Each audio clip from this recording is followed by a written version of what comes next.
Welcome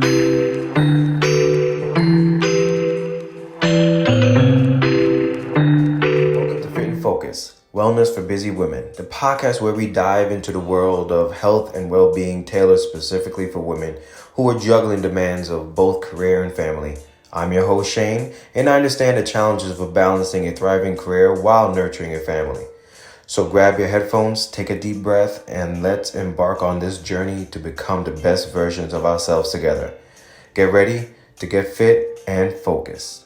Hey guys, it's Shane again, and I wanted to talk about something that I was just laying in bed, just thinking about it, and just five research studies for women's health after President Biden's executive order to improve women's health or focus on women's health, I should say. I decided to what is if I make it women's health my business, of course. That's literally my business. Um, so I wanted to make a list of things that I've heard complaints, concerns, or certain issues, either from clients in the past, clients now, my wife, my mom, my sister, my aunts, or whoever it may be. These are those things I've heard and I understand, of course. It's a lot. It takes a lot to be a woman, but these are those five things I think. Are there probably studies about certain things I'm about to say? Maybe, but it's definitely some things that need to be talked about more, studied more, and what have you. So these are my five things what I noticed when it pertains to women. Like I said, majority of my honesty is about pregnancy, because that's one thing that women can do, men can't.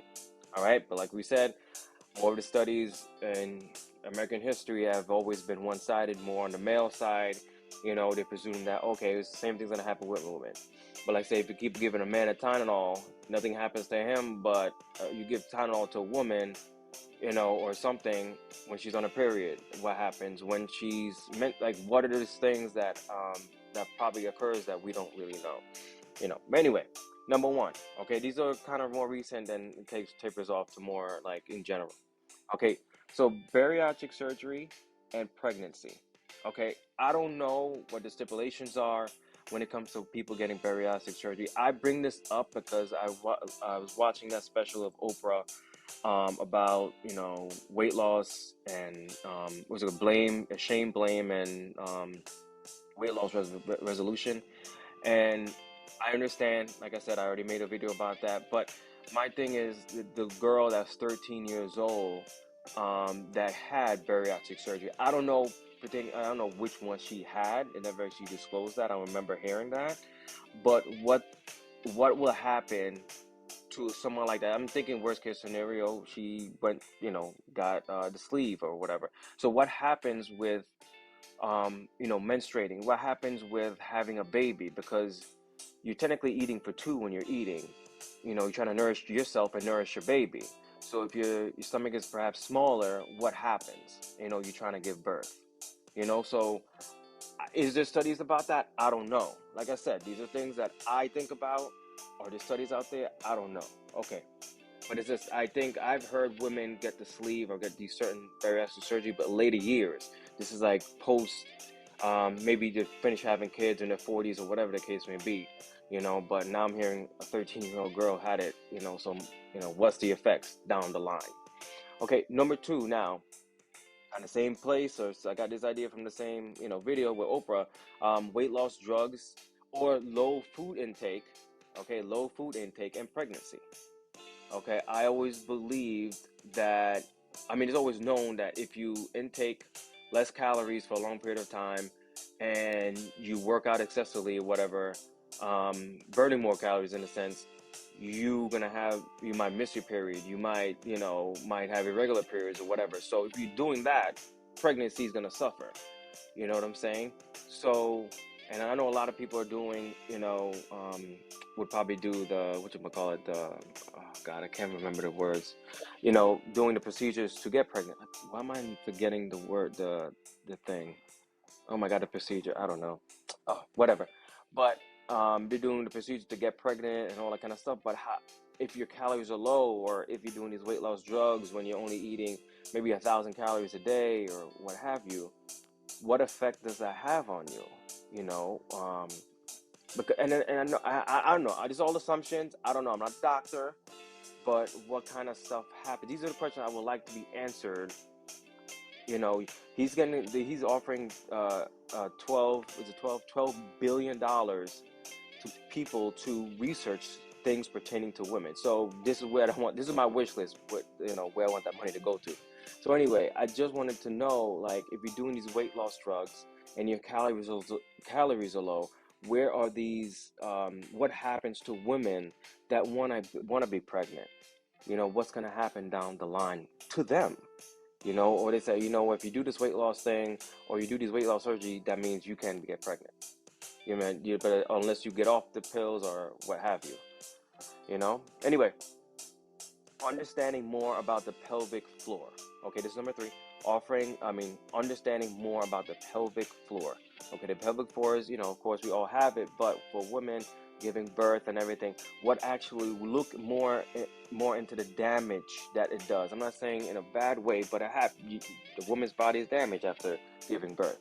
So I will want people to look in more different situations, not just one woman, of course, just different women situations, what kind of births, if it's twins, if it's of course it's also cesarean or cesarean or natural, but all these different kind of factors that happens, which, you know, is blood pressure or stress play a role in it, all these different kind of things. But when it comes to the pelvic floor, like what happens, how much damage is taken in different situations to a woman's, you know, pelvic region, you know. All right. And oh, sorry, I missed number 3. This is okay.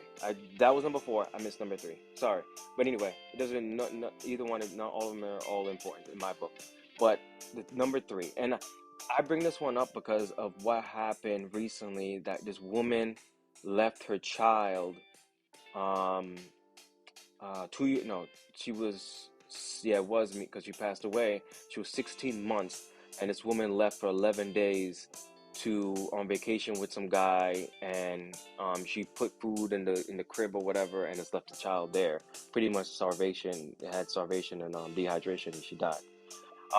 So, you know, definitely may most likely has something to do with postpartum. I don't know, but she did say in her defense or whatever, she said that people don't understand the stress or what have you.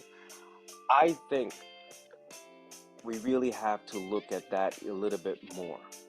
Okay, I think that we need to really look at the causes of it, um, the stress level of what's going on. I was actually talking to one of my clients who's a doctor, and I told him that, you know, why don't we have the hospitals call? And, you know, because I adopted a cat, and they called me maybe a month later, whatever, say, hey, how are things doing? You know, just to check up on, see, make sure everything's okay. Why don't the hospital do that too, as well? You know, just saying. You know, the hospital. I'm not saying blame it on the hospital, whatever. But then when we go for doctors' checkups for the child, the doctor should say, "Hey, but how are you doing? The baby's fine, everything's fine, the shots and everything. But how are you doing? As a mother, as a father to the father. I'm not saying they're gonna go to postpartum, but, you know, ask the parents or mainly the mom, how are you doing? So I think that we need to look at that. What kind of birth? What kind of situations is this person? What kind of occupation, whatever. Just look more in postpartum so we can kind of not stop it, but kind of, yes, honestly, stop it really. Mothers from, you know, killing their child, you know, because of postpartum, or just not even to that extreme, but just postpartum in general. Just stop it, okay? All right, now this is the last one. I want to look more at the mental effects of different hormones. The hormones that women go through, or women experience, or have, or produce during different stages of their lives on the brain, to make sure that it's, you know, fully understand the hormone. Okay, fully understand what is the estrogen, progesterone, oxytocin, prolactin, and follicle stimulating hormone. All these different hormones plays a factor in giving birth and all these different kind of things.